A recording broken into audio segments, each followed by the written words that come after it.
This is your urgent call to action. We are all called to lead in a world in chaos, crisis, and turmoil. Join a pivotal global movement for change to transform the leadership crisis worldwide. Will you play it safe, or will you wake up, step up, and speak out? Like Nelson Mandela did for South Africa and the world, we need a radical new way to think, act, and lead, leading boldly into the future.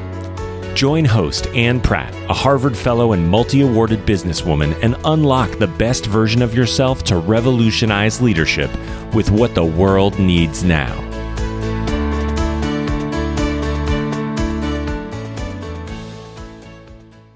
Greetings to all you future bold leaders. Thank you for joining us from around the world. My name is Ann Pratt. I'm formerly from South Africa, and I relocated abroad to attend a Harvard Advanced Leadership Initiative Fellowship in beautiful Boston in the United States of America. Today, our thoughtful bold leader joins us from Johannesburg in South Africa. He is a multi-awarded businessman. He is currently the Global Group Chief Human Resources Officer for MTN, the largest mobile network operator in Africa, a group that is large, listed, super successful, with 288 million customers in 18 different markets. He has led and guided the transformation strategies for the group in terms of human resources, culture, and identity, steeped in the values of Nelson Mandela, and has contributed significantly to the meteoric rise of MTN in Africa and beyond. He is widely recognized for his HR contributions in Africa and worldwide. In 2003, he won the Institute of People Management Practitioner of the Year Award. In 2012, he won the SA Board of People Practices Lifetime Achiever Award. And in 2019, he won the inaugural South African Chief Human Resources Officer of the Year Award. Internationally, he is part of the prestigious invitation-only Global HR 50 fraternity. He serves on multiple boards, including MTN country boards and the large listed retailer group ShopRite Holdings. He has a master's degree in psychology and an executive MBA from the IMD School in Switzerland. Stay tuned as he shares with us why character is not wrapped in the color of your skin, why MTN is the master at transforming nations, and his Mandela moment, and why MTN 30 years on is steeped in the solid, clear values of Nelson Mandela. We warmly welcome my dear and long-lasting friend, Paul Norman, and welcome to Leading Boldly into the Future.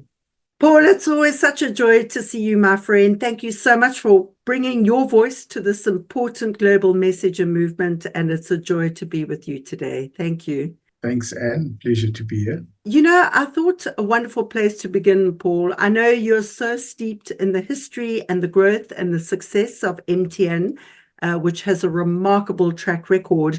But on a personal note, could you share with us a little about your own background in terms of what shaped you and your kind of call to action to be part of a corporation that has made such a significant impact, not only in Africa, but beyond? What in your early life has really shaped Paul Norman, the human being? Yeah, so I think for me, it's been, if I reflect back, of course, I grew up half of my life, I grew up under apartheid in South Africa, which I think most people my age has done.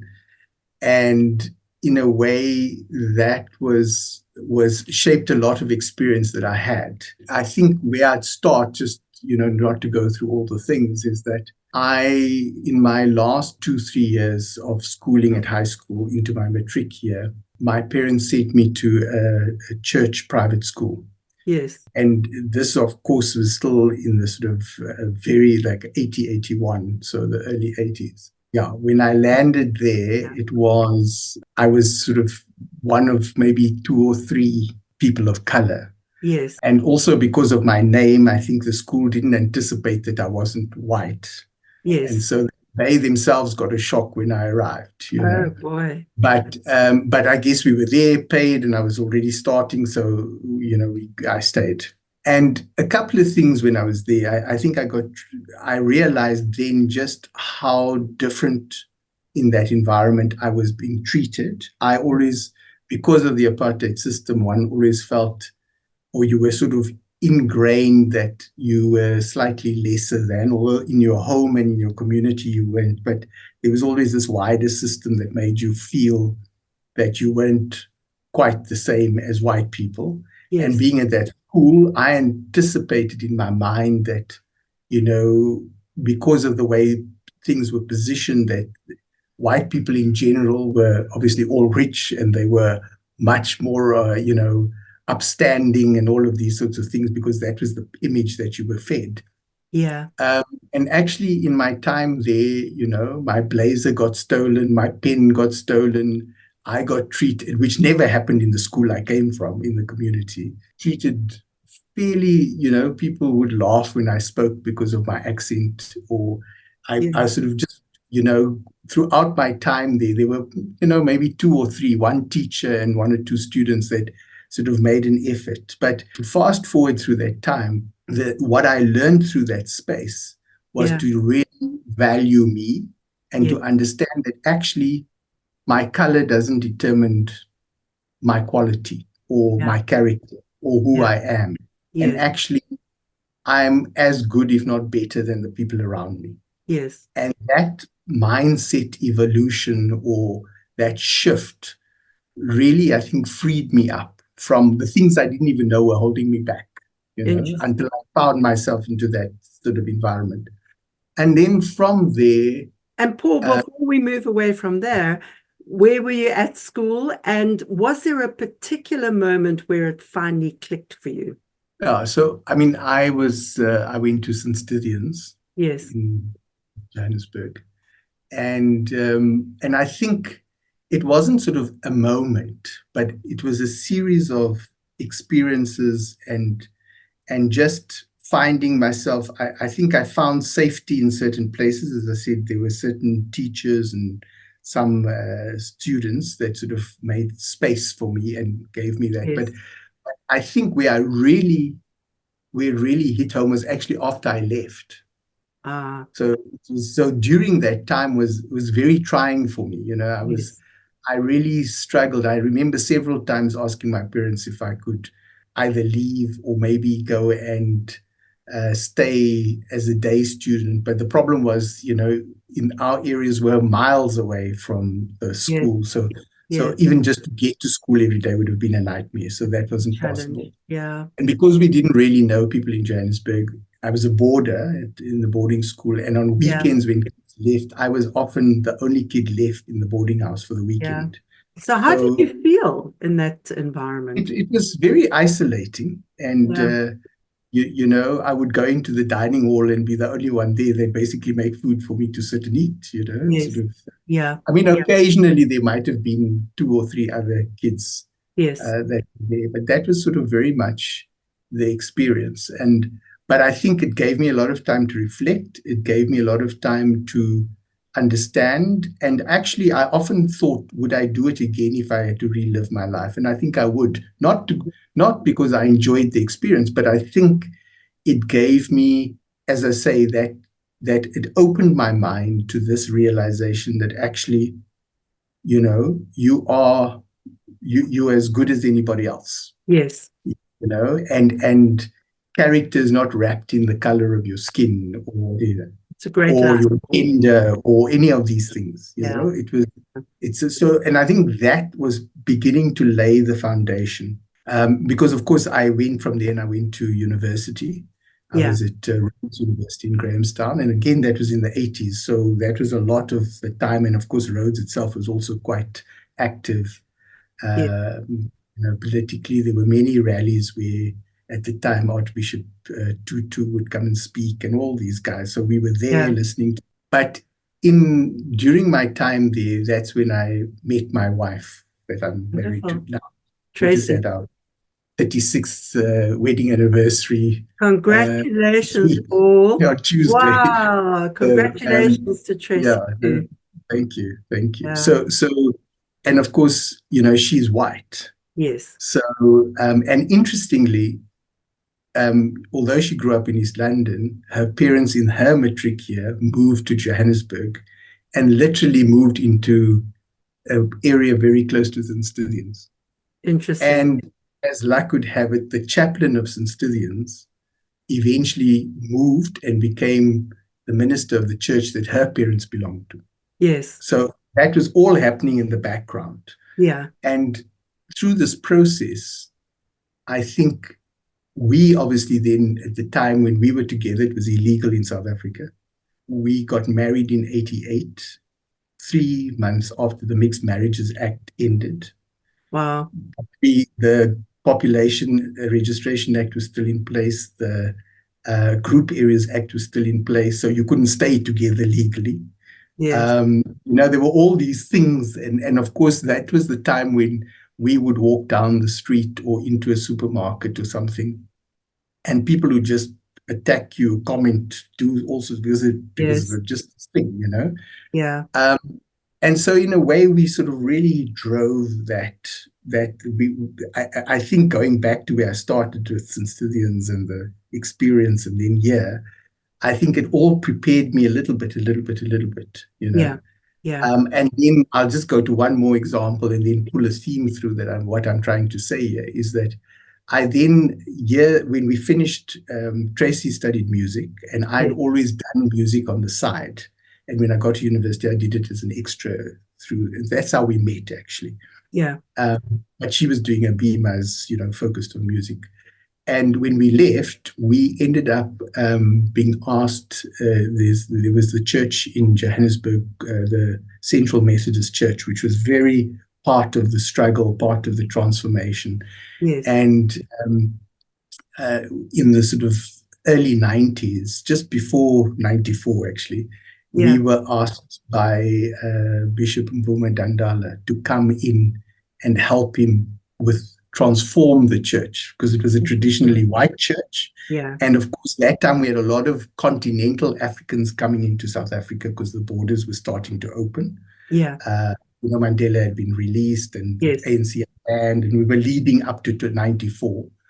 And so this church of course, was, by the way, this is Nelson Mandela's church. Yes. Okay, so he was there. Winnie Mandela used to come. Yes. So Sulu, all of them, that was their church. Yes. So we were there and we started transforming through the music. And of course, there were other things that were happening, but moving and integrating this church to reflect the people. So not only the South African races, but the continental African. So we would have to introduce songs from Portuguese Africa, from French Africa, from all over, integrate, plus the vernacular songs of South Africa and the English and everything. Yes. So, so you migrated, because prior to that, you had this amazing pipe organ, very English, very that was the church. Yes. And now trying to evolve it. So we spent about 7-8 years doing that. I'm going to stop with the stories there, but what I'm trying to get at is all of this was about driving transformation. Yes. Being at the leading edge of transforming, being, around understanding diversity, building inclusion, understanding that everybody has a place, has a voice, everybody needs to belong. Yes. And including when I started my journey at St. Stithians, where I felt like I didn't belong. Didn't belong. And that fast forward all the way into my time at MTN, that's what I do, is building that sort of thing. So that's sort of the framing moment there, I think. That's wonderful, Paul. And it's a great history and preparation. And, shifting to MTN, MTN is such a significant organization, and it's got such a rich history and a phenomenal track record. What was it about MTN that attracted you to joining the organization? Yeah, so this is also quite an interesting story because, of course, as a brand, it was very attractive, very present. It was a young industry. It started in 94. Yes. I joined in 97. So it was still quite young, very small, just in South Africa. Everybody was still fighting for coverage and so forth. And But I had to share the core business. I'm sorry, we should have done that first. yes, So it's a mobile operator. Yes. So that means that we sort of roll out networks and we sell airtime. That's Yes. the core Yeah. of the business. And of course, it was a nascent industry and business in South Africa because it started in 94. There were 2 licenses that were issued. And so these 2 companies were basically trying to gate coverage because the more coverage you got, that was how you grew the business. So I'm a psychologist, or as I call myself now, retired psychologist, but Yes. I ran a private practice at the time. Yes. And part of the practice was also assessing, helping companies with sort of leadership management assessments. And by extension, I ended up working for 1 or 2 headhunters where I would do the assessments for them. And one of the headhunters had got the brief for the role MTN. And I had done the assessments and wrote up the reports, and I always just sent it back to the headhunter, and they would then close out with the client. I never got involved in that. In this particular case, they phoned me up and said, listen, they went to the CEO, who was an American CEO at the time. And in talking to him, he asked if I wouldn't come and explain some of this. I'm not sure. I think it was a bit of a hoodwink to get me into the space. But anyway, so I eventually went and I spent an hour there explaining why I recommended the one individual with some of the limitations and everything. And in that process, the CEO was asking me a couple of questions about, how I saw this role and this function and how in the context of the company. Anyway, by the time I finished, he said to me, I think you should take the job. Yes. And that's how I actually got into it without getting into all the detail. Yeah. But beyond that, I think at that stage, it was just, I don't think anybody understood exactly what this business would become, what it would do. But it was, in any case, even in South Africa, remember it was 94 post, and we were still struggling with a lot of, widening access for all. Because, of course, we know during apartheid, there was very limited access, whether it be education or water or electricity or communication for that matter, landlines, all of those sorts of things. So this was part of that evolution that started to come into play there. Yes. And I think that sort of was the beginning of this journey, and the company evolved. I think as that CEO left, it sort of it always had a small Black economic empowerment ownership at the time, but it started expanding. And that's where, Johnny came in, our current president, who was part of that process. All of that. And that's when it started shifting.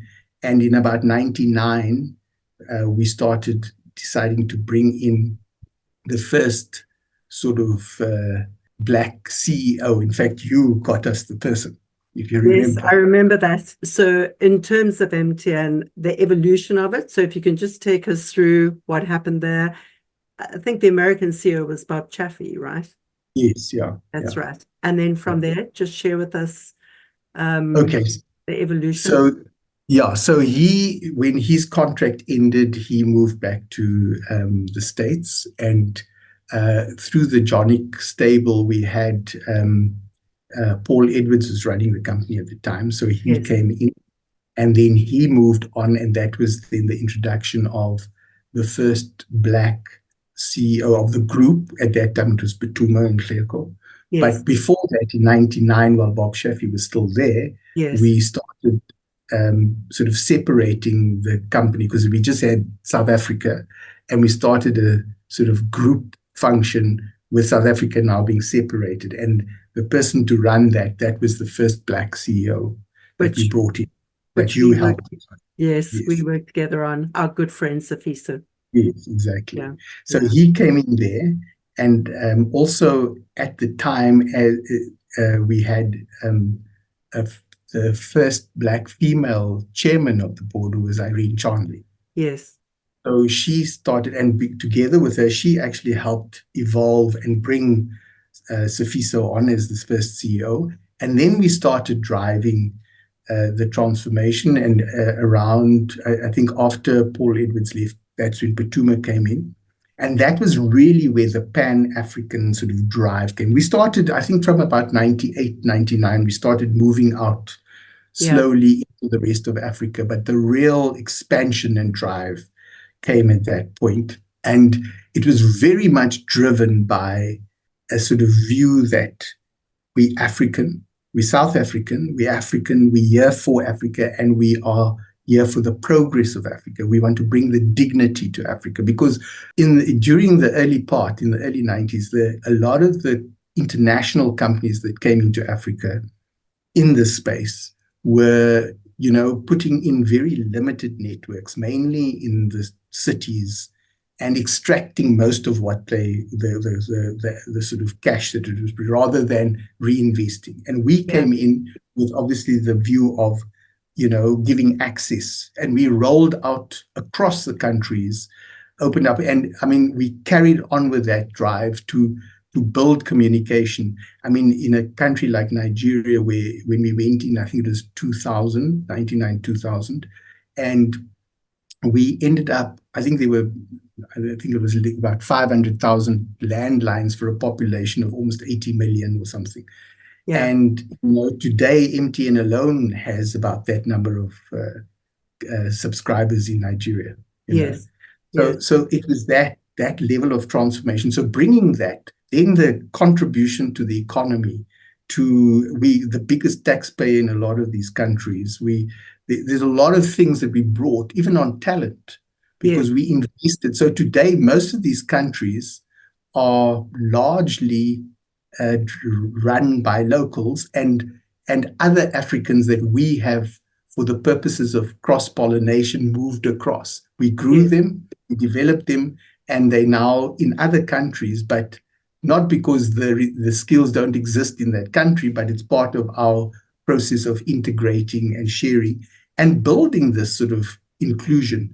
And today, for example, we have, again, a massive drive on ensuring gender parity, gender equity across all of these things. We have, 40% of our group board, the group exco. We have, several female CEOs that run the countries. We have the group CFO is a female, in operational roles all over. But it's that focus on building and driving diversity, equity, building inclusion beyond just gender, race, differently abled people. Because of course that's also the continent. Yes. But also, more importantly, the divergence of thought, of thinking, and making sure. And I think that's part. If you ask me why MTN is successful, one of the big reasons is this asset we have of this diverse group of people who doesn't matter if you at the bottom of the organization or the top, you can talk to anybody. You can raise your voice. Anybody can see the group CEO if they want to see him. Send a message to him. There's no sort of process that you can't speak up. In fact, one of our vital behaviors in the companies, speak up, because we encourage that, we want to hear that. Yeah. So just a question, what is the underlying purpose and mission of MTN that drives this kind of, this compass, if you like, across the continent and beyond? So our sense of purpose is that we believe that every African deserves the benefits of the modern connected life. What does that mean? It means that we should give the best quality of digitization, of communication, banking, education, all of those. There's no reason why a child in Africa can't get the best quality education. Yeah. No matter where they are, in their language. Yes. Okay? So that's part, we're setting up the infrastructure for this to be possible. Yes. So opening up that access to drive that. And that's sort of been our mission. Our mission is transforming these communities, small communities, all the way through into cities, into countries. Yeah. And that's always been our thing. 1 year, because we run this global conference every year, 1 year, an very famous international speaker came to speak at MTN. And MTN initially used to stand for Mobile Telephone Networks, but we did away with that, and we just left with that acronym today. It doesn't have an actual meaning. And this guy said, when he listened to our story and after engaging with us, he actually thinks MTN stands for Masters of Transforming Nations. Fantastic. Because that's actually what we do, So it's this drive of quality, changing the quality of lives of people. Yes. And everything we do is with that backdrop. Yes, that is fantastic. And to your point, Paul, and of course with your psychology background, what are the critical, vital behaviors and competencies do you look for in the talent that you either bring in or you develop for the organization? What are those critical behaviors? So I think, I sort of broadly look in the context of what I say character. And it means lots of things to different people. But when I say this, I'm really talking to the areas around those sorts of qualities that make you, because we want you to firstly be yourself. Yes. So we want you to bring your whole self, your authentic self into the organization. Yeah. And so for that to happen, that means we need to know who you are and you need to know who we are as an organization. Yeah. So that alignment of purpose is absolutely vital. Yes. If you don't have a heart for Africa, a heart for the people of Africa, if you don't have a passion to see Africa thrive and progress, then we're probably not the right place for you. Yes. Because we're going to ask that of you. And we're going to expect that of you. We're going to want to see that of you, not when we're looking, but your outcomes should demonstrate that. Yes. So that's the first sort of layer around what's quite important for us. The second thing is around the sense of integrity. Again, I know Africa's often labeled as, most corrupt, all of these sorts of the normal narratives that surround the continent. Yes. And I always say there are so many stories on this continent that would be world leading in the sort of the qualities that matter around humaneness, around integrity, around empathy. And Mandela is, of course, wrapped up in all of that as an example. But there are many, many other examples. Yes. So that's the sort of basis. So we want to see that empathy. Yes. We want to see that sense of integrity that comes forward. So you are not going to take away from people for your own gain. Yes. You're not, in the time, some of these people we spoke about, like Sifiso and so on, I was referencing his example to somebody recently where I said, in all the years he worked for us, not once did he ask about his salary. Yeah. He never, whatever, and he moved, he was the MD of South Africa, then he became group CEO, then we asked him to go become the CEO of Nigeria, then he came back, and then he became the group president and CEO. Yes. Not in one of those jobs did he negotiate his salary.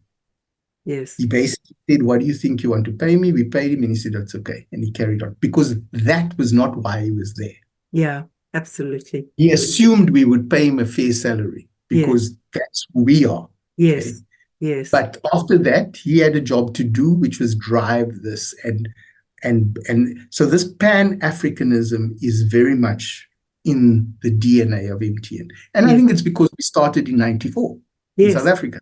And under the Mandela regime, Exactly. And that's a wonderful kind of, it's just such a significant serendipitous starting point. To what extent, Paul, do you think that starting in 1994, the first year of South Africa's democratic elections, the first year that South Africa, voted for a democratic president, Nelson Mandela, to what extent has that been enveloped in the MTN culture? And to what extent do you think Mandela's presidency and Mandela, the human being, has shaped MTN as an organization, and how?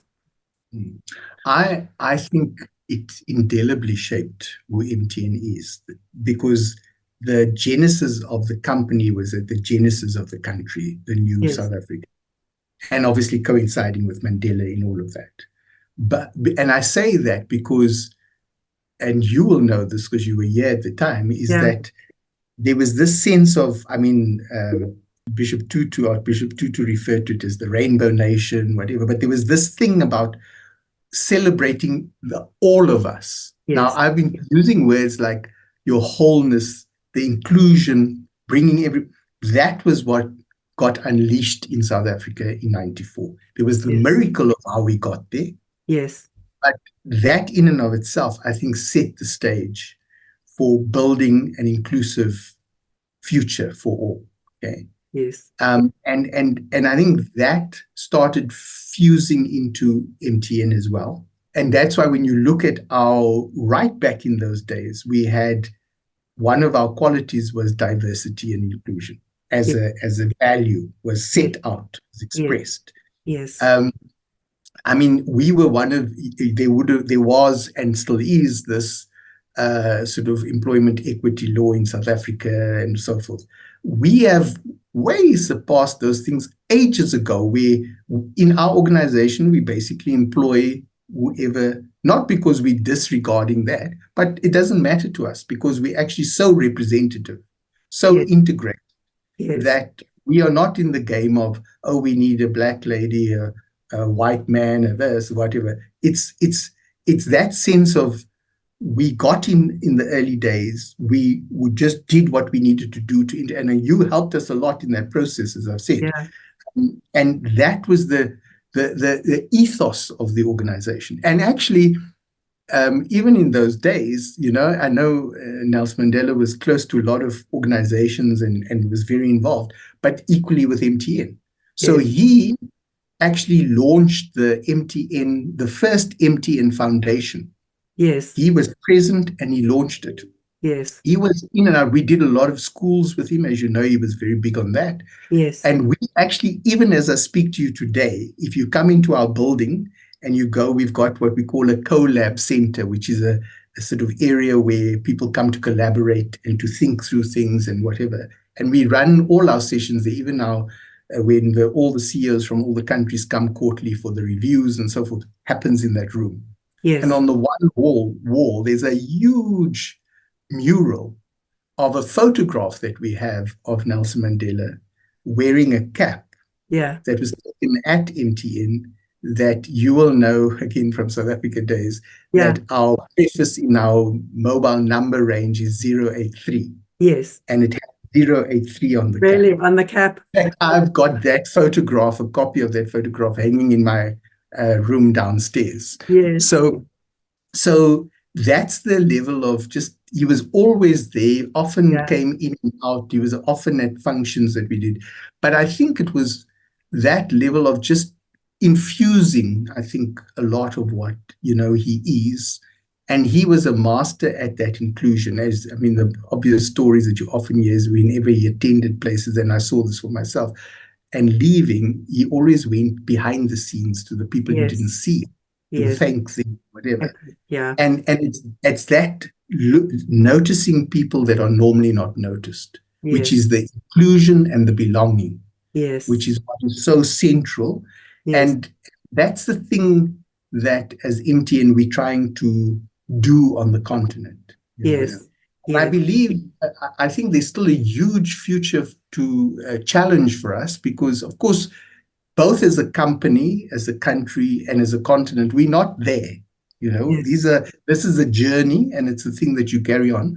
But the big challenge, which I say MTN has to play a pivotal and key role, is we know that by 2050, most of the young people in the world are going to be on the continent of Africa. Absolutely.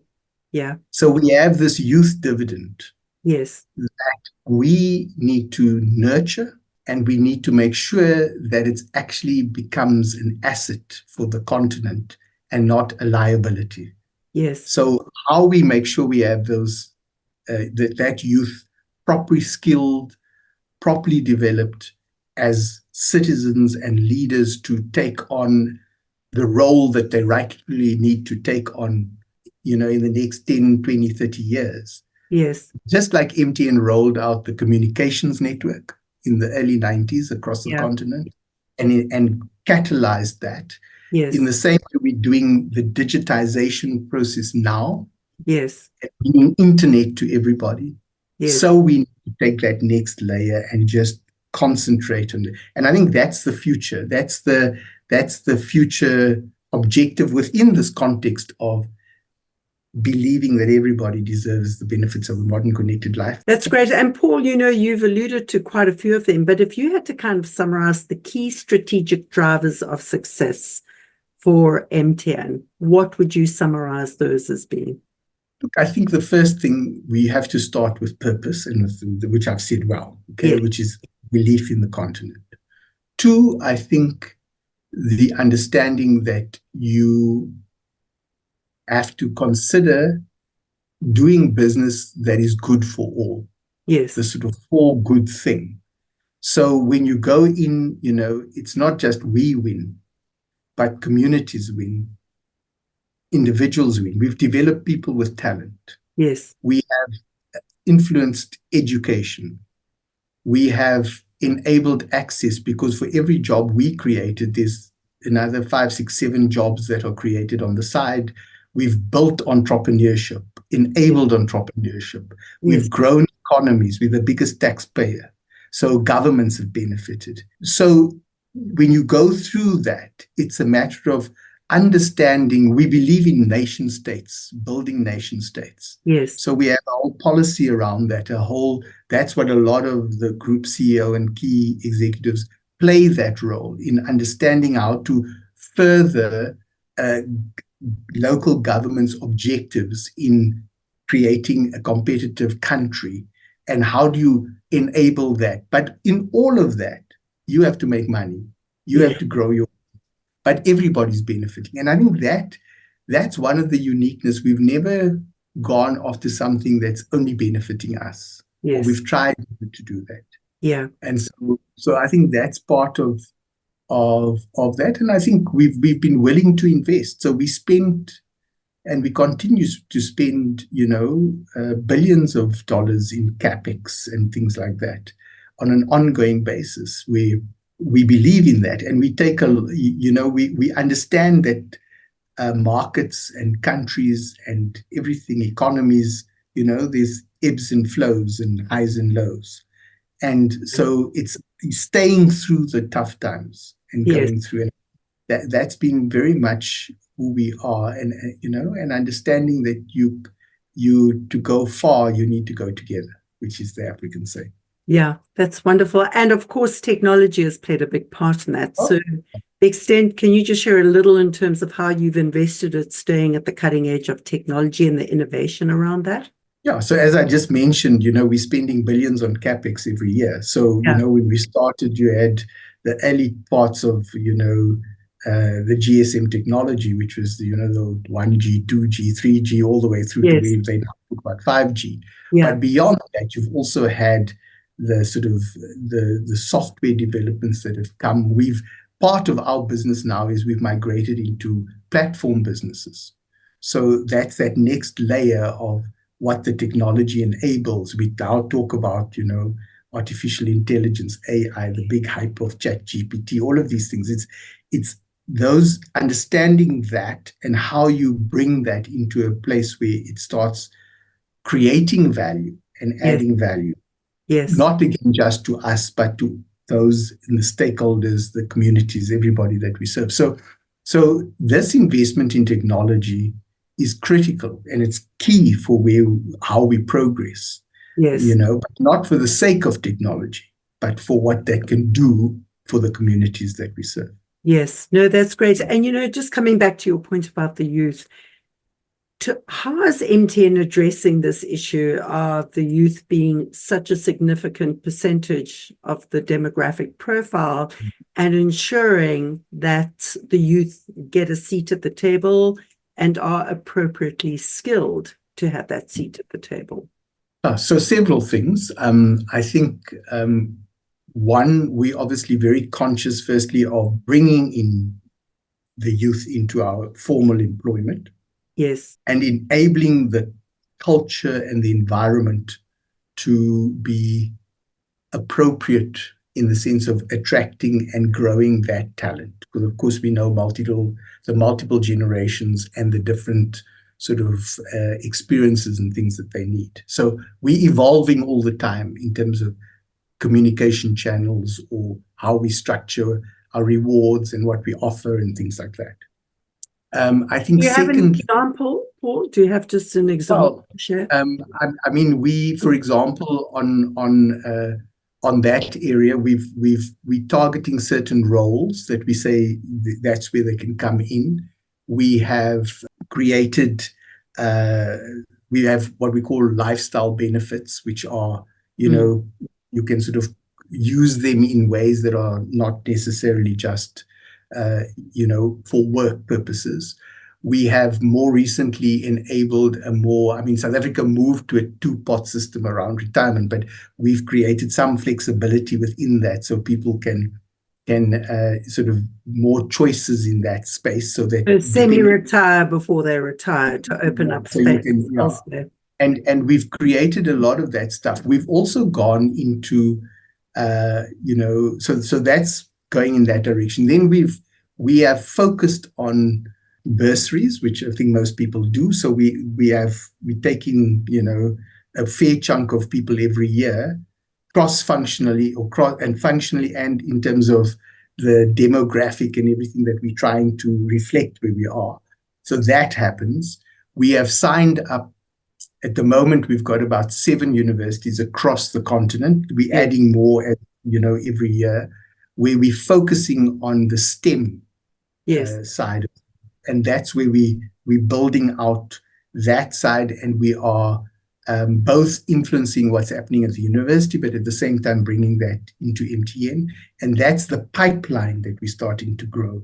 Yes. We've then gone to communities, and we're driving broad digital skills through our community projects, where we're doing, like in Ghana and other countries, huge numbers, thousands of people, youth coming through and building up skills that are not just for MTN, but, you know, going out in that way. So those are just some examples of how we're trying to, and of course, within our own company, we're doing a lot of reskilling and upskilling because that's important. You know, Paul, you and I have sort of touched on some of these issues, you know, over a coffee or a drink or whatever. And of course, no road is plain sailing. There are the glitches, there are the challenges. Could you share with us one challenge on this journey where there's been a strategic challenge or a value system challenge in terms of the organization, where it's going? What has been a turning point? Is there a particular event you can share with us that was really difficult for the organization at a moment in time? Whether it be people related, whether it be technology related, what was it? How did the organization feel at the time? And then what were the steps that you went through to help turn around that situation? Yeah, so look, I think, I mean, these 2 examples are probably the public examples in the sense that around 2012, roughly, I can't remember the date exactly. We had, you know, MTN entered Iran, and there was a dispute around the license issue. And that's public record. And I think that was that moment where, you know, we, of course, even up till today, don't believe that we did anything that was untoward or anything. And I think there are many cases along the way that's been proven. Okay. But you have to understand that when these things happen in the media and all over the place, employees start saying, well, is this or isn't it? They know it's not who we are, but could it have been something that somebody did or didn't do? So I think that was something that really sort of made us question who we are. And what was the allegation, just for the benefit of our audience? So the allegation was that there was some manipulation on how we got the license, because we Yeah. didn't initially get the license. Another company got the license. And then the license was withdrawn from them, which had nothing to do with us. And we had also bid for the license, and we were next in line. So Yeah. that's the simple story. But I mean, Yeah. it's, you know, Sure. but through that process, I think we've had to understand that we still who we are. We have these values. We would not be doing that stuff. You know, Yeah. that's not who we are. So that those sort of challenges you at the foundations as an organization. And I think then in 2015 we got that big fine in Nigeria for not disconnecting subscribers. It was a Yes. record fine, you know, that many billions of dollars. And that was probably the other thing that really shook the organization at its roots. That was about a And $5 billion fine, wasn't it? yes, Yeah. and there was a lot of introspection that followed, and looking at things. And of course, MTN was a very innovative organization, a lot of drive. And the question that outside people were asking was, you know, are we too gung-ho? Do we have enough controls? You know, those sorts of questions arose from that incident. Yeah. And we had to take a strong look inside. I think, like with any of these things, when they happen, you end up balancing out. And I think we did tighten up a lot more of some of those things. But again, I think these are always lessons, and you learn from them. You build them into your armor, and you rise up stronger, more determined. And we've continued. So specifically with Nigeria, for example, what were those steps that you took, and what was the outcome? Well, we strengthened the sort of risk areas and the controls areas. Not that they were weak before, but we felt, let's tighten up on this. We brought a lot more of that conversation into the sort of higher levels of narrative. Yeah. I think. And also, we did a lot more in the organization around these things, you know, because it was always implied. It was always there, because this is how we are. But I think these moments force you to be sometimes more intentional and more explicit. And I think that's probably, you know, where we sort of landed. And around the values. Are you talking about the values? Well, no, the values, I think, when we never really changed them for the sake of that. I think it was just being more explicit on what we mean. We had, I mean, the value of integrity, as I said, you know, was there in its right from the beginning. So these were never things that were problems. But, you know, when you operate, the environments, they vary and so forth. But it was really trying, and we've spent a lot of time, and we continue to do that now, to really be very clear about who we are. And we've gone on to have even more impact in the markets that we're in, and to continue. And we've built a bigger, stronger business from that, I think. Yeah. And what was the outcome with Nigeria? Because you went through these incredible steps of reflection, introspection, tightening up on things. What was the outcome, and how do you think the organization has moved forward from that? I think, of course, the matter was resolved. We managed to renegotiate the sort of quantum, and then settled that. And we have been much more sort of engaging. I think what that also taught us is we always, as I spoke about, this stakeholder view, multiple stakeholders working with everybody, which was always there. But we realized, you know, some markets you have to do much more. You have to do much more. And that, I think, is something that's changed. And I think we have continued to, we had to make sure that the brand represents what we wanted to represent. And so a lot of rebuilding that we did post that, to really establish ourselves like we want to be seen. And I think we've done a lot of that, you know, I think you see that coming through. Absolutely. And to that point, I know the brand is very much shaped by Mandela, his presidency, and I'm sure you've had many, many moments, Paul. But for you, what has been a significant Mandela moment? What moment really stands out for you in terms of who Mandela is, how he, exercised leadership, not only in the country, but in the world? Is there a moment you can take us back to that has shaped the way you think, act, and lead in the world today? Well, I think, I think this whole idea of inclusion is something that I think is fundamental to me today. I'm very aware of that. It's in my Yes. bones for the Yes. reasons I mentioned. Yes. And there's probably two things that sort of stand out in my mind that sort of makes me think through this. Because inclusion, as I said, is about even seeing those that are not seen. Yes.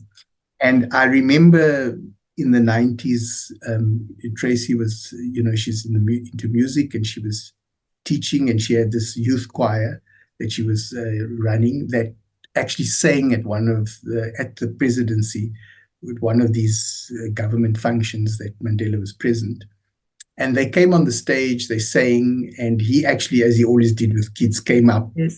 danced a bit, and then he went back down. Then they left, and he went back to seat himself. But they were obviously going through the back channels, coming back out. And as they were coming, he got up, walked through, left the sort of the main area, and found them at the back. Yes. And actually came and shook each of their hands and thanked them. Yes. And that, for me, I wasn't there, but Tracy told me this. I was there, but not where it happened. And when she came out and found me, she told me the story. And the kids were out of their boxes with us. Yes. And I just thought, you didn't have to do that. Yeah. He already engaged with them on the stage. And that was where nobody was looking. So there was nothing for him to gain by going to do that. Yes. No cameras, nobody was there. Yeah. That's a thing that started influencing me to understand this, is when you're walking through a building and somebody's sweeping the floor, or like I drive into the building every day, and the guys at the guardhouse that are opening the gate for you to come in, or the ladies that are cleaning the floors as you go through. Yeah. Mostly people just walk past. Yeah. And those are the people, that's that moment that I think. Then the other one is, MTN was one of the first sort of global African sponsors of the World Cup in 2010. Yes, I remember that. And at that World Cup, which was huge for the country, and was really just everything was so electric. It was such an expression of who we are, all the people sort of representing South Africa. And Mandela was at that stage, quite old, and he came up onto the field in a little golf cart. Yes. And just coming through that was such an emotional moment for me, because I looked around the stadium, and looking at him, and the level of love that the people poured on him. But my reflection on that was, this is actually a culmination of what you've done for the country. Yes. And for the world. But I was thinking at the time in the context of South Africa. Yeah. And for MTN to have been part of making that happen, through the sponsorship, that just made me immensely proud. But it also reminded me about standing up when you need to stand up, about building an environment where people belong. Yes. Where they feel like they belong. Because the world, even if you think about where we are today, yes, where the world seems to be going today, it's based on such division, such polarization. Yes. Everything is about pushing everybody away, as opposed to integrating, putting the arms around them, bringing them closer. No matter where you to look at all the levels, and not to get into politics, but that, I think, this Mandela message is not more needed now than ever. It is so necessary today. Yes. So it's almost more critical now than before, because it's like the world just seems to be disintegrating around this stuff. Yes. And so for me, my personal purpose, that of MTN, and I hope that of the continent in South Africa, is to bring to the world the sense of it can be done. You don't need to be divisive. You can all thrive. We all thrive when we all thrive, if you can say it like that. Yes. And Yes. so that sense of including people rather than pushing them away, making them feel like they matter, like you see, Yes. like you see the person sweeping the floor. Yes. Not see them because somebody famous is looking at you or the cameras are with you. Yeah. You see them private through that story about the kids that went through the back. Yes. And he didn't thank them in with everybody there.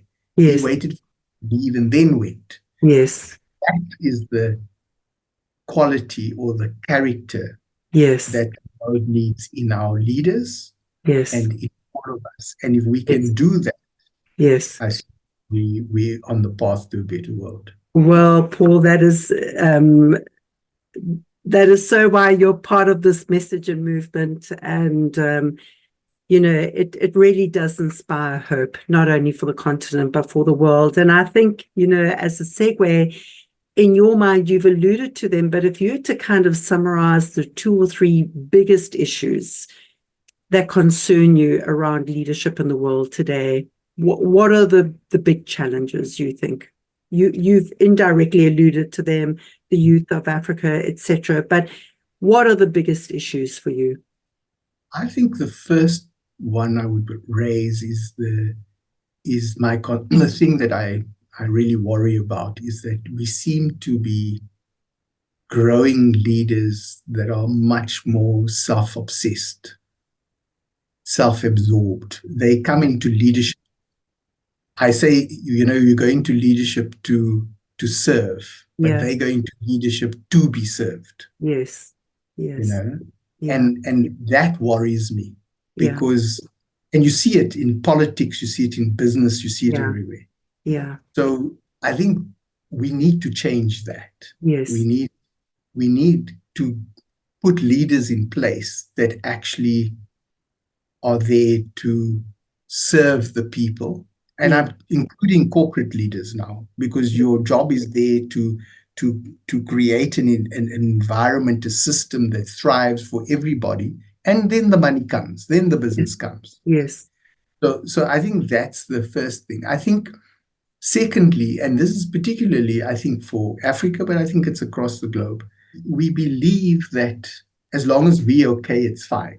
And yet, unless we grow the sort of number of people that are able to live a abundant life, if I can call it that, and I'm not just talking money around the sea. The more we can do that, the better the world will become. Yes. If there's only 10% of the world or 1% of the world who are thriving, the world's never going to thrive. It will be unstable. It will be destabilized, because that's going to be what happens. Yes. So that for me is another thing that we need to start. And that's why I'm still with MTN, because I think we're doing that. Yes. We're trying to do that in our own, albeit at a scale, it's not, it needs to be more. Yes. And that's that. And then the last one for me is just around the youth, because I think, again, across the world, that group of people are so important, and they more and more being disenfranchised for various reasons. I mean, the fact that kids can come through school now and not be able to read for comprehension, or we should be jumping on the mountaintops and not accepting that. Yes. It's like reported every day and nobody blinks an eyelid. They might say something, but nobody's doing anything. Yeah. This means there's a growing group of people that are going to be on the outside. Yeah. Yeah. So the job we have, which is why I come back to where I started, is to make sure that we include people so that they feel like they belong. Yes. All of what I've said at the end here is that's what we need to be doing. Yes. Yeah. No, those are very big issues. And, there is an army of people who do care about those issues. And it's really about us getting this message and movement out to help energize and galvanize more of that work. Shifting gear a little, a couple of fun facts. What was it that really and of course, I've met your wonderful wife, Tracy. What was the clincher? What was it about Tracy when you said, that's the woman I'm going to marry? It's interesting. Of course, as you know, I explained when we met, we were not supposed to even be talking to each other, let alone getting to. But I remember the very first day I saw her. I was at university. As I said to you, I was doing music as an extra subject. And so I didn't do all the music stuff, but the one we got chucked into the class of the people that do all the full-time music things. And I was sitting in the room when she walked in, and I remember even what she was wearing till today. Okay. Yeah. I didn't know her, but she walked into the room and I just saw her. Yes. And I didn't know at the time, but she stood out. Yes. But I didn't know her, and she went to sit somewhere else. And I didn't see when we left, she disappeared. But a few days later, as life would be, somebody that was staying in the same res that I was staying in knew her. And I was walking with him when we bumped into her, and that's how I met. Yeah. So that was it. And then we slowly, because we then met and we ended up sharing a couple of classes in the week, because I went to there, we became better friends, and we used to go to concerts in the evenings, and it just grew. And I think within a year, it was just as though we were we always knew each other. Yes. Yes. We would sit and we weren't going out, but we'd go to the concert. I'd go around to fetch her at her res. Then we'd walk to the concerts that were in town, and then we'd walk back. And we'd sit and I'd stand outside her door and we'd be talking, and the next minute the sun is coming up. And we still talking. I'm saying goodbye, but we've never left, Yes, yes. And we had all of that just started happening. And I think it was just instinctual. So I never asked her to marry me. She never asked me to marry her. It just happened. It just really? we just ended up. How does the wedding happen when you don't do that? So it just went from one thing to the next. And one night we just found ourselves, we actually think we like each other more, Yes.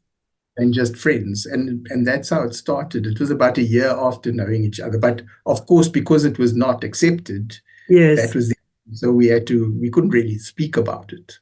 And it sort of slowly, some friends got to know about it, and you slowly opened up that circle. And then those were the people that supported us through this process. So, we've I hope we grow very old together. Yeah, I'm sure you will. And it was just the other day I was rereading Mandela's Long Walk to Freedom, and he was saying how when he saw Winnie for the first time, he looked at her and he thought, that's the woman I'd like to have as my wife. And he never proposed to her. He said, I think you should go and get a wedding dress. It's interesting. So just in that, so how did the wedding happen? Yeah, so, we were at Rhodes in Grahamstown. It's a small university town. Yes. And we had some challenges, with families and things like that. So we decided we're going to have to do this ourselves. Yes. Okay? And we were still studying. I was busy with my master's, and Tracy was doing her honors or something, I can't remember. And so we decided, okay, we're going to get married. Yeah. Because, as I said, the Mixed Marriages Act was appealed in about June or something, and this was September that we got married. And we then said, well, okay, but we're going to have to pay for this ourselves. But now we're students, Yeah. We're paying for ourselves to be at university. Yes. And we were working sort of part-time in various ways and things like that. And so we basically went, and the way it came together was we did, as you know, I told you we did music for churches. Yes. So the one church had a hall and they said you can use the hall. Tracy played in various groups and she played in this sort of jazz band. And so they said, okay, they'll play for us. And then because Fantastic. we went to music, there was Yeah. a chapel on the campus. Yeah. So we booked the chapel, and then all our friends did the music. So the organ, that. Wonderful. And we basically, and we, if I tell you, I think we Yeah. spent, okay, it was in 88, but we Yeah. spent like 600 Rand on our wedding. Wow. The flowers came from somebody else. My Fantastic. mother was a dressmaker in a day, and she Yes. used to do lots of wedding dresses. But by this stage, she also had cancer, and so she wasn't too well, and she stopped doing that. But she had some wedding material of sorts, and she had passed all her clients to somebody else in the area. Yeah. And then this lady offered to make Tracy's dress, and she never charged us. She just did the. So that was basically how the wedding happened. It was everybody doing this, putting this together, and so and even when we were done, we of course had no money to honeymoon or do anything. Yeah. And one of the professors at the university, Yeah. we were friends with his daughter, who was also studying music, and we used to be in and out of their house, so they knew us. Yes. And they had a holiday house in Kenton-on-Sea, which is quite close there. Yes. So they offered us that to go for a few days. So anyway, wonderful. So it still maintains today. We never did a honeymoon, and it's still owed. So I said we've had so many trips all over the world now, but that's always the case. Absolutely. So we're still searching for that honeymoon trip. Oh gosh, well, it was a real African wedding, Paul, with these wonderful contributions. That's awesome. Another fun fact, what would your mother say to you today about the journey you've been on and what she's most proud of? My mom actually passed soon after we got married. So she's much of what I've done, she's not been around for. Yeah. But I know that she was very focused as in her own right as a woman. She was very involved in the community that we grew up in. She had a real heart for making sure, in many ways, what I spoke about, she used to do. Yes. And I think that's also a little bit about what influenced me. So I'll never forget, always comment on, like, if I answered the phone. Yes. She felt I wasn't friendly enough on the phone by answering the phone. I'd get a lecture afterwards and be told how to answer the phone. Yeah. I used to sing in the church choir, and she'd be sitting in the church, and then I'd come out and she'd say, "You sat up there, and for the entire service, you never smiled once. You need to smile." Okay. So she was consciously sort of in that space. So if I think back now, I think she'd probably, if she understood that I was out there helping people, making people feel like they mattered. Yes. I think that's what she'd be proud about. That's what I mean, maybe she might be like on some of the more obvious achievement things, but that was never the thing that really was the driver. She would be much more proud around how I made people feel more important. Yes. Because that's what she was about herself. Yeah, I think that's probably what she would be, and I think in a way I constantly, I always have that measure. She loved gardening, and I do too, although I don't do a lot of it because of time. Yeah. When I'm in the garden, I always think, and there's a tree I plant in every house I'm in, which is a tree she loved. And I always go to that tree and sort of have a connection with her. Yes. And I often ask the question you just asked. Interesting. Is it something? And then I obviously reflect on that. Yes. It's not so far off a question when you asked it. Yeah. Well, she sounds like a remarkable woman. Paul, and I have no doubt she is very proud of you. Third fun fact, if you were to create that honeymoon today for you and Tracy, what destination would you choose? Look, knowing her, Yes. it will not be beachy or hot. So, because she's not that person, it would probably be sort of Norway or Iceland, but remotely. Yes. Not with lots of people. Yes.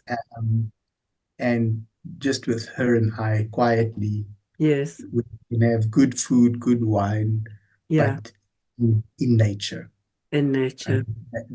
Finding that spot, yes, that would be the ultimate, I think, for her. Well, that sounds like a honeymoon in the waiting, Paul. Just in our final few moments together, for you, what are your thoughts around the future of leadership? What is required?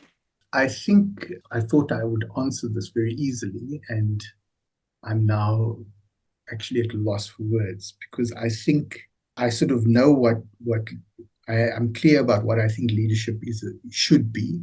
But when you say what is required of that, or how, I think for me, the question, I think we need the leadership type of thing that we spoke about. Yeah. But why are we not getting it? I think because in many ways, where do the leaders come from? Who appoints the leaders? You know? So if you think of corporates, it's boards. Yeah. If you think of political leaders, it's the electorate. Now, of course, assuming democracy and all of these things are working. Correct. But somehow I think we need to I have a sense that, without getting too esoteric or philosophical, I think in many ways the world is sort of being reimagined, if I can use that term. Okay. So sorry, what reimagined? The world is being reimagined. Being reimagined. I got you. So a lot of the things we hold dear or fundamental, being shaken a little bit. Yeah. And in that process, I think new is being emerged. And it's chaos, and it's always challenging when transformation happens. Yeah. So this is my view of the world. Yes. I think, as I said, without becoming too out there. So in this space, I think there's a sense of a different leader, one that's required, but I think we need to find new ways of acknowledging how leaders get to those roles where they lead.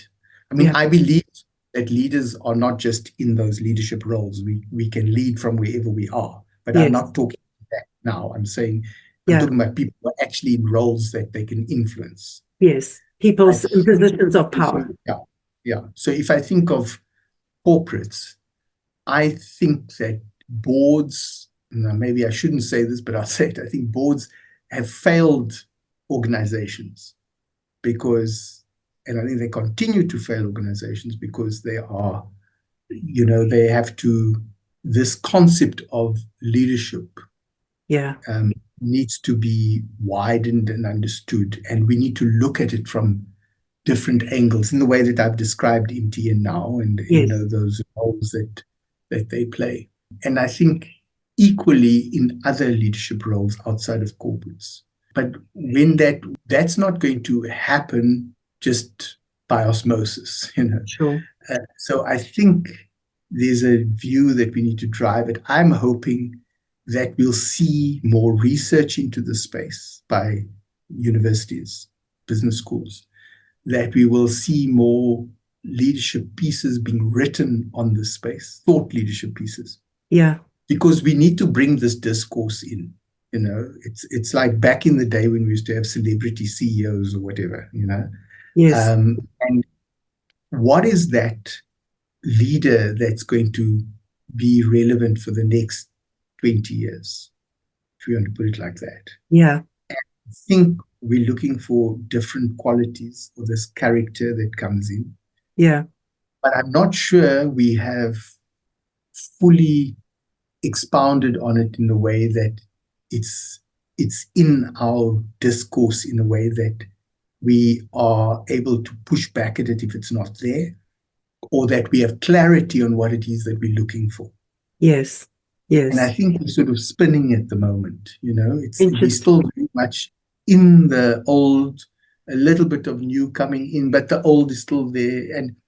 And I think the way I see it, I feel there's a sort of this beginning of this shift coming, but Yes. there's much more that needs to be done. So, I mean, Yes. I, for one, want to do a lot more research on my own, in my own space, into this stuff, Yes. given my experience, so that I can also contribute to it. But I think we need Yes. more in the world. We need the sort of, because if the leading business schools, as an example, don't come forward in this space, because Yes. they train Exactly. these guys are all sitting there, Exactly. and so they have a role to play.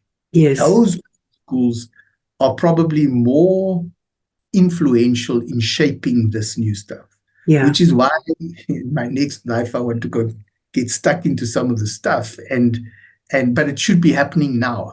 It might be, I'm not aware of it, so I'm speak under correction, but we need more of it, even if it is, because if it Yes. was happening, many more of us would know, Yes. and that's where we need to shape what we need, and we need to shape the decision makers that put people like that there.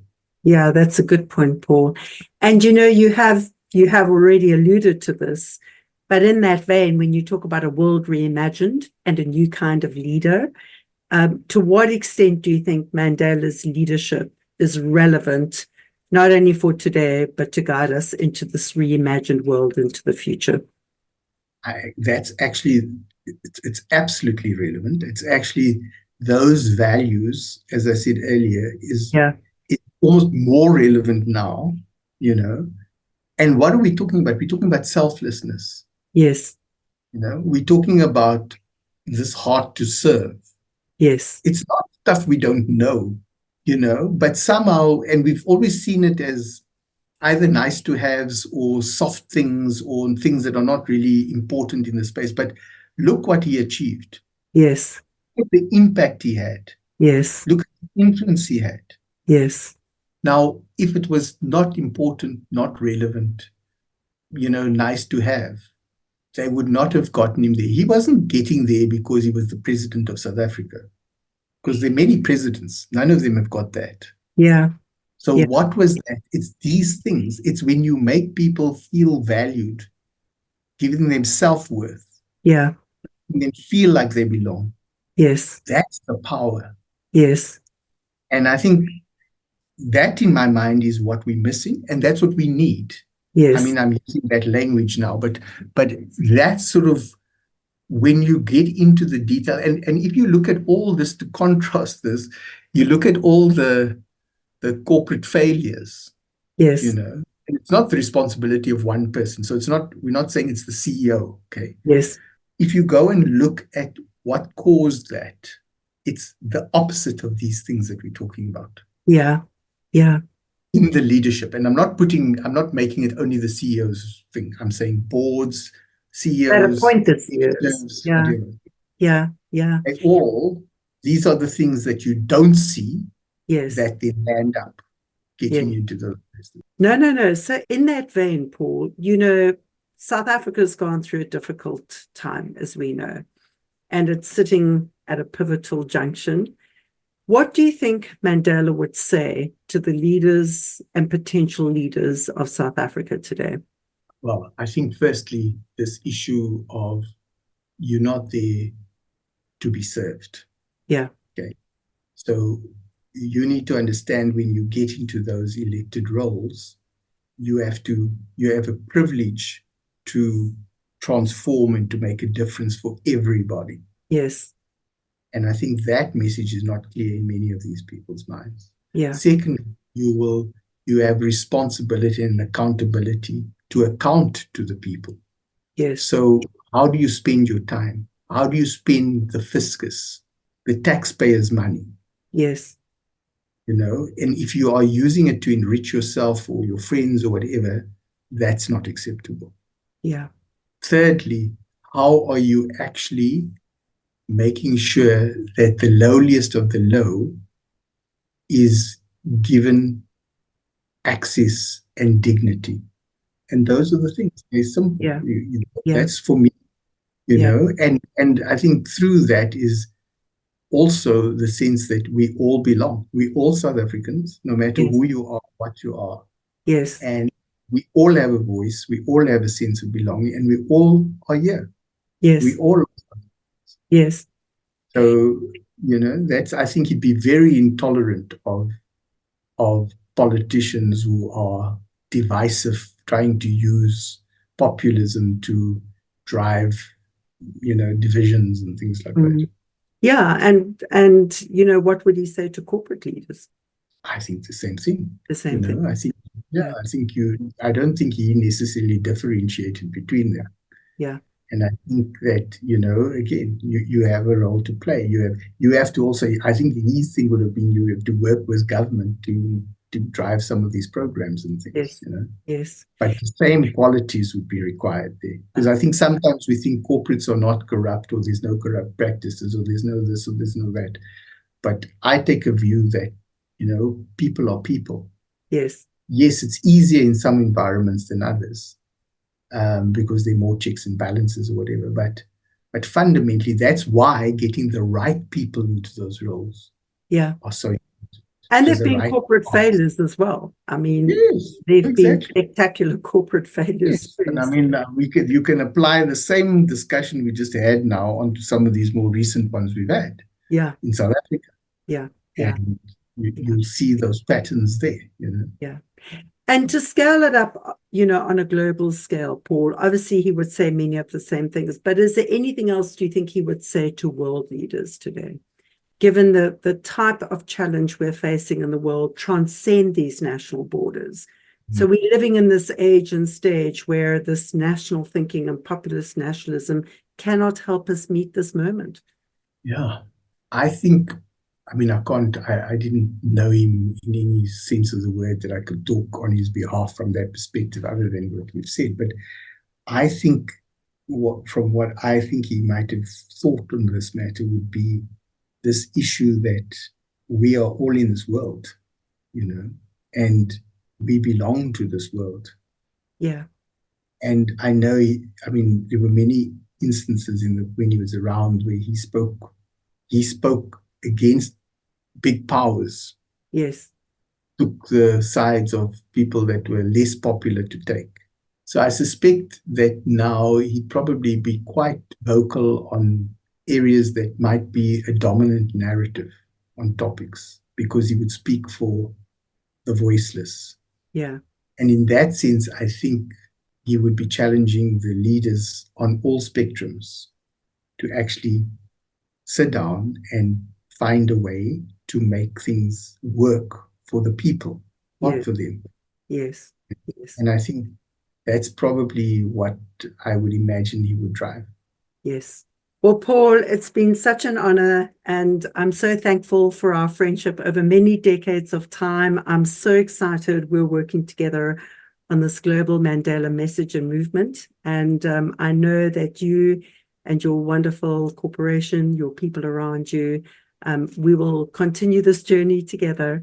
And thank you for the gift of you, Paul. You're a wonderful human being, and it's such a blessing to be in this together. Thanks, Anne, and also thank you to you, I think, to spearhead this important project, to get this message and these messages out.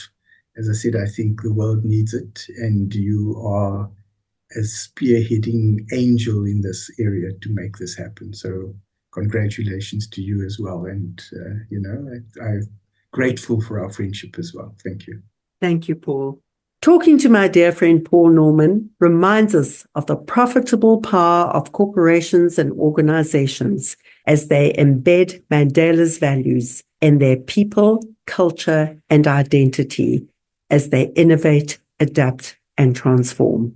MTN, a large listed super successful multi-billion corporation, launched in 1994. The same year, Nelson Mandela became the first democratically elected president of South Africa. Unsurprisingly, MTN is imbued with Mandela's values internally and externally, that serves the nation, the continent, and beyond.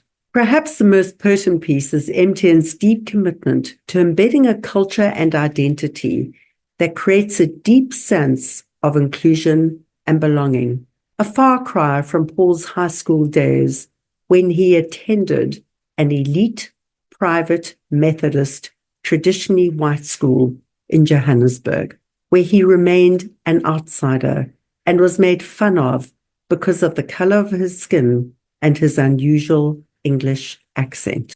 Creating a sense of belonging is the secret to flourishing in this age of division, discord, and loneliness. Corporations and organizations can boost performance, impact, and profits with small, bold actions that co-create cohesion, community, harmony, and happiness. What is belonging? Stanford professor Jeffrey Cohen, who authored the book Belonging, The Science of Creating Connections and Bridging Divides, defines belonging as a feeling that we get when we belong to a group or a community that values, respects, and cares for us. It is a sense of mutual concern. How do we create a sense of belonging and community? Cohesive communities do not just emerge or happen. Yale University Divinity School graduate Charles Bochel authored the book The Art of Community. He drew on 3,000 years of tradition, spiritual, philosophical, and ethical practices. He identified 7 principles that help us develop a sense of belonging and create cohesive communities. The first, boundaries, a clear distinction between those who are members, insiders, and outsiders, primarily to ensure that insiders have a defined, safe inner space. The second, initiation, a formal recognition or welcome that helps define who is part of the inner ring. The third, rituals, like a Thanksgiving meal, something that marks an important or significant event to ensure that these events are recognized, memorable, and meaningful. The next, the principle of the temple, a sacred, safe space where people with shared values can meet and find each other and celebrate and exercise their traditions. The fifth, the stories principle. Stories are our most powerful way of learning. Share stories that help us teach the values of our communities and also create a connection to the community. The sixth, symbols, like an anthem, a flag, or a logo, quick reminders of our shared values, identity, and commitment to the community. And the seventh, the inner rings, the principles of the inner rings, creating various levels of inner rings or membership levels that people can serve in, and also gain the advantage and benefit of greater knowledge, authority, status, or respect. Friends, we're experiencing a loneliness pandemic worldwide. You too can use and create these 7 principles to create a connected community and a sense of belonging. Additionally, super successful corporations and organizations like MTN, who are deeply committed to innovation, adaptation, and transformation, can embed Mandela-like inclusion and belonging, values, culture, and identity to drive impact, performance, and profitability. It transforms nations and changes the world. So until next time, make the circle wider. And remember that leading boldly is about making thoughtful, clear choices. And bold leadership is about taking bold action, just one small step at a time.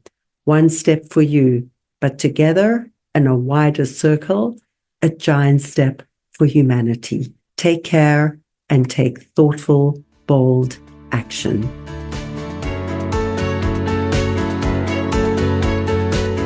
Thank you for listening to this episode of Leading Boldly into the Future. Please find links and connections mentioned in this show in our blog and never miss an episode by subscribing at anne-pratt.com. That's ANNE-PRATT.com. May these insights from inspiring industry leaders, remarkable disruptors, and courageous champions of change bring forth a brand new you, emboldened, empowered, and ready to inspire hope. Come back soon, share with your friends, sign up on anne-pratt.com and join our movement for change. Why? Because the world needs you to lead boldly too.